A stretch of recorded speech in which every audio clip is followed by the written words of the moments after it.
YouTube channel nursing ज्ञान पे। तो गाइज आज का वीडियो बहुत ही शानदार होने वाला है। जो भी लोग खासकर उनके लिए मैं ये मकसद में रह के और उनके लिए बना रहा हूँ कि जो यूपी से अभी जीएनएम का एग्ज़ाम देने वाले हैं फर्स्ट ईयर के लिए। जैसा कि आप लोग जानते हैं कि यूपी में 9 नवंबर से थ्योरिकल पेपर शुरू होने वाला है, अभी उसका प्रैक्टिकल चल रहा है।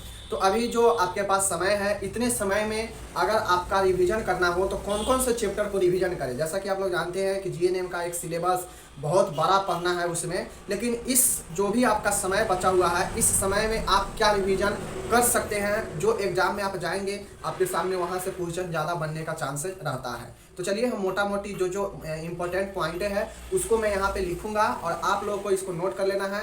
और इस हिसाब से जितना भी आपका समय बचा हुआ है आप जो है इस सारे टॉपिक को अच्छे से पढ़ लीजिए और आपका एग्ज़ाम में जाइएगा तो बेटर रिजल्ट हो सकता है। ये मुझे जो है पूरा उम्मीद है।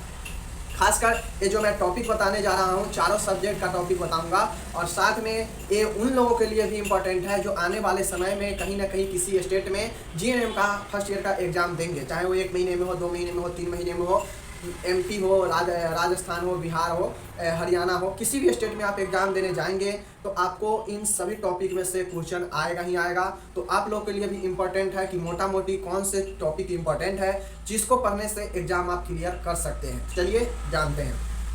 सबसे पहले जानते हैं कि आपका फिजियोलॉजी, एनाटोमी और माइक्रोबायोलॉजी कहा जाए तो बायोसाइंस में जो होगा आपका बायोसाइंस में मतलब जिसमें 3 टॉपिक है, एनाटॉमी है, फिजियोलॉजी है और माइक्रोबायोलॉजी है। तो देखिए सबसे पहले चीज़ें हैं, इसमें हम शॉर्ट लॉन्ग सभी टॉपिक का कवर करेंगे जो क्वेश्चन आ सकता है। मैं एनाटॉमी का बात करता हूँ, मैं टोटल बायोसाइंस का ही बात करता हूँ, इसमें तीनों आ जाएगा। आपको पढ़ना होगा male and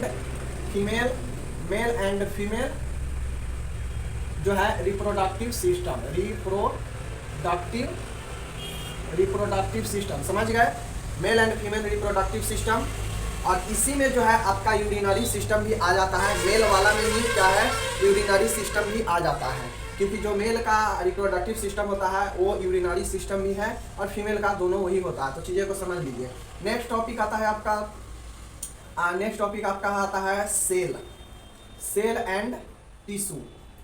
cell and tissue आता है। आप इसको टोटल टाइप्स वगैरह, स्ट्रक्चर वगैरह पढ़ लीजिएगा। नेक्स्ट आता है बोन्स एंड इस देखिए, अब बोन्स में आपको पढ़ना क्या है, तो बोन्स क्या होता है, बोन्स का क्लासिफिकेशन क्या है, तो ये सारे चीज़ें आप लोग पढ़िएगा। बोन्स एंड ज्वाइंट्स यहाँ से सवाल आने का बहुत उम्मीद है। नेक्स्ट है आपका, ये चीज़ें हो गया।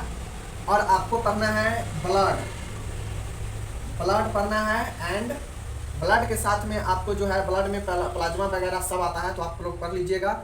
और उसके बाद जो है ब्लड के बाद आपका आता है ग्लैंड। कौन कौन से ग्लैंड है, 3-4 ग्लैंड जो कि इम्पोर्टेंट है, जैसे प्यूटरिट ग्लैंड हो, थाइमस ग्लैंड हो, एड्रिनल ग्लैंड हो। तो ये सब ग्लैंड शॉर्ट नोट्स में पूछेगा, तो आपको इन सारे ग्लैंड के बारे में थोड़ा जान लेना है। और उसके बाद ब्लड के बारे में, ब्लड का क्या कार्य है, ब्लड में कौन कौन से घटक होते हैं, जैसे व्हाइट ब्लड, रेड ब्लड और प्लेटलेट्स। तो इन सबको आपको ब्लड्स में जितना भी है वो आपको पढ़ लेना है। उसके बाद ग्लैंड्स में जितना भी इम्पोर्टेंट ग्लैंड्स है उसको पढ़ लेना है। ज्वाइंट्स में कौन कौन से ज्वाइंट्स है, क्लासिफिकेशन ऑफ ज्वाइंट्स, इसको पढ़ लेना है। और उसके बाद बोन्स में टाइप ऑफ बोन्स पढ़ना है, तो ये सब पढ़ना है। उसके बाद आपको जो है चलना है, कहाँ चलना है, माइक्रोबायोलॉजी में आते हैं। देखिए इतना आपका हो गया क्या चीज़, इम्पोर्टेंट, ये सब इम्पोर्टेंट है। और इम्पोर्टेंट एक और आता है, इसमें आपका आएगा रिस्पायरेशन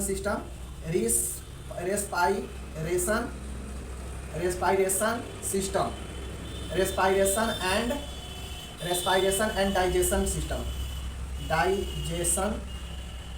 सिस्टम। इसको जो है आपको अच्छे से कर लेना है, लॉन्ग क्वेश्चन यहाँ से बनेगा। उसके बाद मैं बात करता हूँ, नेक्स्ट है आई पढ़िएगा, आई के ऊपर। उसके बाद ईयर के ऊपर पढ़िएगा, आँख कान हो गया। उसके बाद आपको जो पढ़ना है वो आपको मसल्स के बारे में, आप मसल्स के बारे में जो है पढ़ लीजिएगा।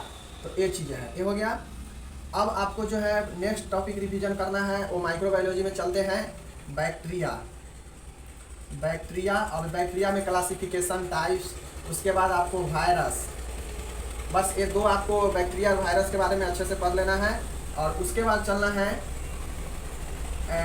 इन्फेक्शन। आपको इन्फेक्शन के प्रकार, इन्फेक्शन इसका टाइप्स पढ़ना है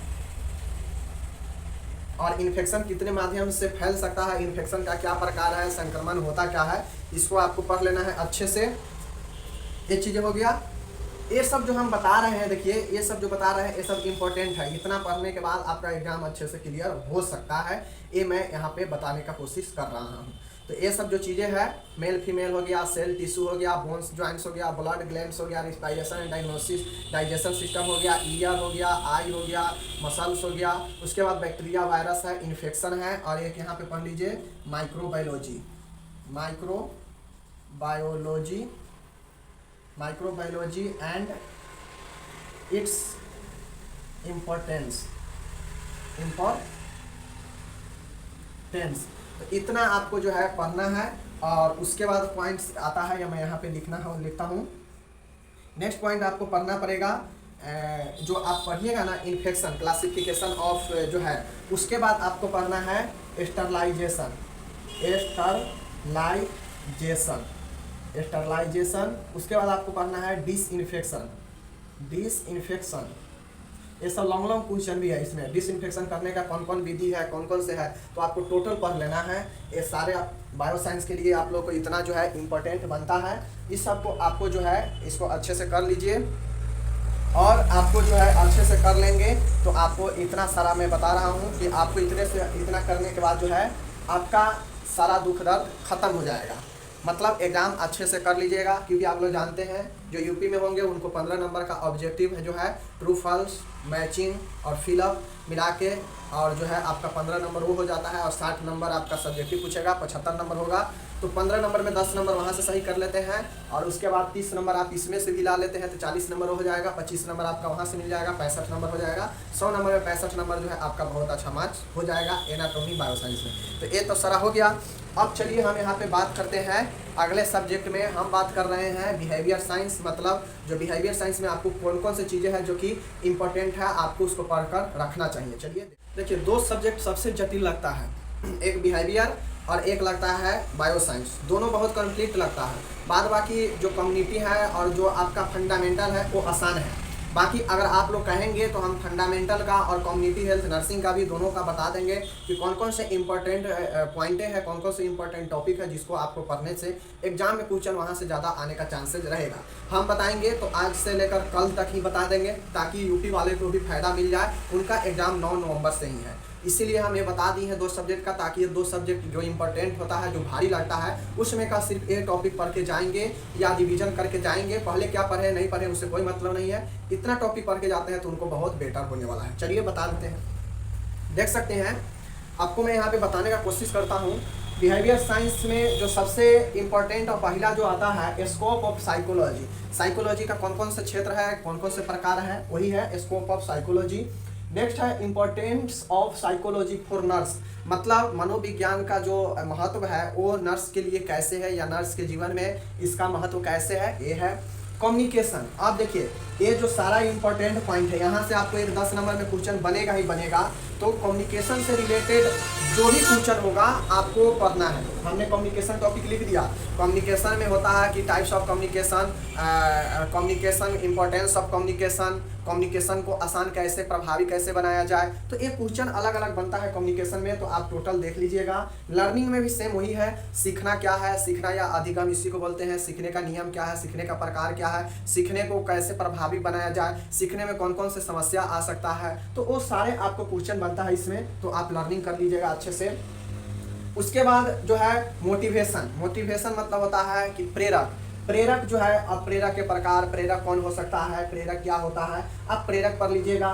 परसेप्शन मतलब होता है बोध करना, मतलब किसी चीज़ को पहचानना या उसको बोध करना, तो ये होता है परसेप्शन। उसके बाद फॉरगेटिंग मतलब होता है भूलना, भूलने पर कर लीजिएगा। उसके बाद है गुड एंड बैड हैबिट्स, मतलब आपसे पूछेगा कि हैबिट क्या होता है, हैबिट में कौन कौन सी चीज़ें अच्छे हैं, कौन कौन सी चीज़ें बुरी है, कौन बुरी आदतें होती हैं, कौन अच्छी आदतें होती हैं। तो हैबिट भी कर लीजिएगा, शॉर्ट क्वेश्चन में बन सकता है। नेक्स्ट है कॉन्फ्लिक्ट एंड स्ट्रेस, दोनों को हम अच्छे से कर चुके हैं, कॉन्फ्लिक्ट को भी और स्ट्रेस को भी, मतलब द्वंद्व को भी और तनाव को भी कुछ दिन पहले ही पढ़ाए हैं हम। उसके बाद है फ्राउड्स माइंड स्ट्रक्चर, मतलब जो फ्रॉड है, फ्रॉड वैज्ञानिक का नाम है, उसका माइंड का जो संरचना है, इसी माइंड के संरचना में आता है आपका ईगो, सुपर ईगो और ईदम, तो आप इसको पढ़ कर लीजिएगा, इंपॉर्टेंट क्वेश्चन है।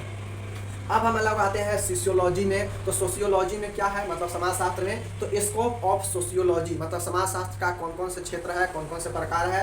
Importance of sociology in psychology, मतलब मनोविज्ञान में समाजशास्त्र का क्या भूमिका है, क्या महत्व है, इस चीज़ को समझाना है। कम्युनिटी एंड सोसाइटी, आपसे पूछेगा समुदाय क्या है और समाज क्या है, इसको अंतर बताए। उसके बाद होगा कि अर्बन एंड रूरल, देखिए आपसे पूछेगा कि अर्बन सोसाइटी, अर्बन समाज और मतलब ग्रामीण और शहरी समाज में क्या अंतर है, इसको जो है कैसे मतलब हैंडल, इस पर लॉन्ग क्वेश्चन भी बनता है, या दोनों में अंतर भी पूछ लेगा। नेक्स्ट है परिवार, परिवार का क्या प्रकार होता है, फैमिली, परिवार का कौन कौन से प्रकार है, इसका टाइप्स लिखे, लंबा क्वेश्चन है, लॉन्ग में पूछ सकता है। नेक्स्ट है सोशल प्रॉब्लम, अब देखिए सोशल प्रॉब्लम से क्वेश्चन रहेगा ही रहेगा, चाहे वो शॉर्ट में हो या लॉन्ग में हो, जैसे मादक पदार्थ का सेवन, ड्रग एडिक्शन, मतलब गलत चीज़ों का लत लगना, बाल विवाह, उसके बाद बहुत सारे सामाजिक दहेज प्रथा है, कम उम्र में विवाह हो जाना, बहुत सारी समस्या है समाज में, तो कहेगा कि समाज में जो भी समस्याएं हैं उसका लिस्ट बनाइए और किसी एक पर चर्चा करें 5 से या 10 नंबर में, तो आप लोग कर लीजिएगा। नेक्स्ट है विवाह, विवाह में मैंने अच्छा से करा दिया कि विवाह का कौन कौन से प्रकार है और विवाह का सभी स्वरूप का वर्णन करें, ये भी है।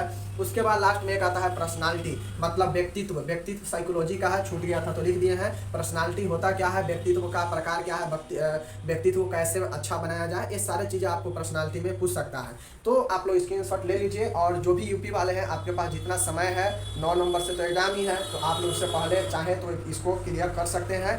इतना अगर आप क्लियर कर लेते हैं तो आपका एग्जाम बहुत बेटर जाएगा, और आपका जो चीज़ें हैं वो अच्छा अगर नहीं पहले हुआ है तो इतना दिन में कर सकते हैं ये सारे पढ़कर। और जो भी लोग का एग्जाम आने वाले फ्यूचर में है, जितने भी दिन में 1-2 महीना में किसी भी स्टेट का, तो उन सारे लोगों को भी मैं ये कहूँगा कि वो लोग इनको पहले कंप्लीट कर लें इतना को, उसके बाद वो लोग कहीं और भटके, इतना कंप्लीट कर लेंगे तो उनका एग्जाम बहुत बेटर जाएगा, मैं इस चीज़ का गारंटी देता हूँ। बाकी दो जो थोड़ा कठिन सब्जेक्ट लगता है सभी को, वो 2 चीज़ें हमने बता दिया। आप लोग कमेंट करके बताइए कि क्या उस 2 सब्जेक्ट का भी लाया जाए तो कमेंट कीजिए। मिलते हैं अगले वीडियो में, धन्यवाद।